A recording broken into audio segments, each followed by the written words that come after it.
تحلية جميلة وصحية وكمان منعشة في حر الصيف. أول حاجة هنحتاج كوباية من التمر، هنضيف عليها شوية من المية المغلية وهنسيبهم على النار لحد ما التمر والمية يغلوا مع بعض. نشيل التمر من المية بعد ما غلي، وبعد كده هنجيب الكبة بتاعتنا ونضيف التمر في الكبة. هنضيف عليهم كوباية ونص من الحليب ونص كوباية من كريمة الخفق. كريمة الخفق مهمة جدا، هي دي اللي هتعمل معانا القوام.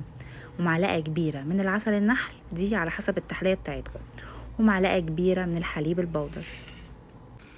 هناخد كل المكونات دي في الكبة ونضربهم كويس جدا مع بعض.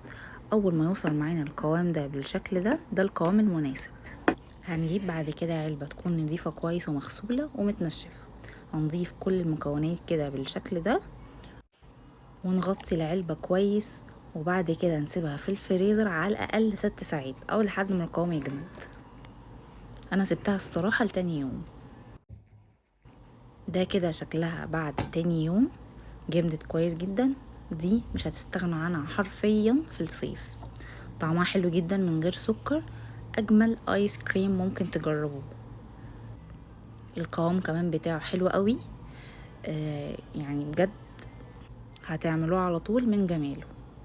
لازم تجربوه، ولو عجبتكم الوصفة قولي رأيكم، وهسيبكم مع الوصفة التانية.